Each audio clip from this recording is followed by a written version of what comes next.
This first case articles on the go feature is titled, How to Survive an Intense Orientation in the OR, written by Melanie Perry, BSN, RN, CNOR, originally published on The Circulating Life.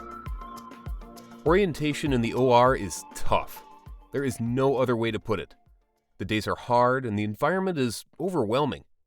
You could be reduced to tears without warning due to frustration, anxiety, fear, attitudes of others, or just the sheer amount of information you're expected to take in. And in such a specialized environment, nothing can prepare you for just how different the OR actually is compared to other areas in nursing. There's so much information to take in that it feels like more goes past you than you absorb. Do you feel like your head is spinning? I get it. Orientation in the OR can really suck, if I'm going to just be completely honest.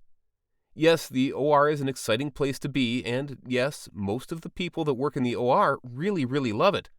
But when you're new, you don't know what you're doing yet. You didn't learn much about the OR in nursing school, and our department is totally different than any other department in nursing. Plus, there are so many people, all with vastly different personalities, and dealing with the people is sometimes the hardest part of working in the OR. So, how do you handle such an intense environment? How can you set yourself up for success? I could tell you a million different things, but we'd be drinking from the fire hydrant again. Instead, what I'm going to tell you is incredibly simple. But, as simple as it is, it will require you to work, to think, and to be involved. It's simple, not easy. So if you want to survive your orientation in the OR, here's my advice. Pay attention. Paying attention requires you to be observant. That's kind of obvious, right? But there are numerous ways that you can take what you've observed in one case and apply it to the next all throughout the day. Think ahead, notice the similarities, and get involved. Take a small task, confirm that you understand it correctly, and then volunteer to do it. Each of those small tasks builds on the next until finally you're running the whole room yourself. In the beginning, you won't know everything, and no one expects you to. What they do expect is motivation, willingness to work and learn, and the ability to apply what you're learning to each case that you do. You can only meet those expectations if you're fully engaged and paying attention. On the other hand, if you don't get involved and you aren't paying attention, you're likely to get written off by the staff in the room as someone who is uninterested. And then they aren't going to waste their time teaching.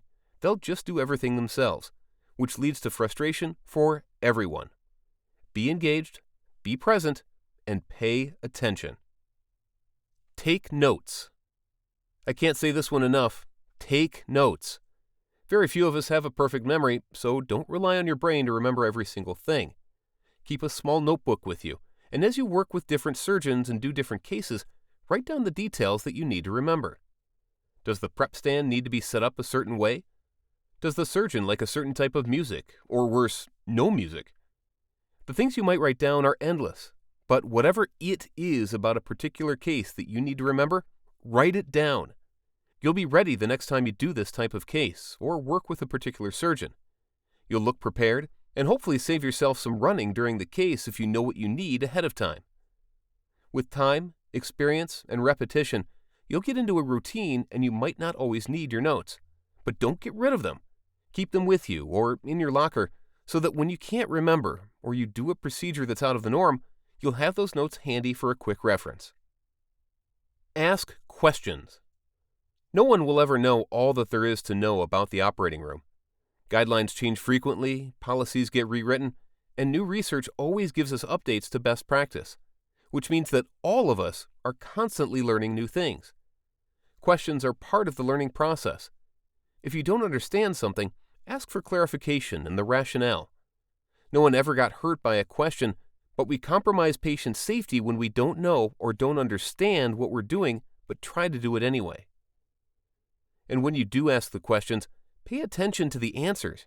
There's a big difference between not understanding and not listening.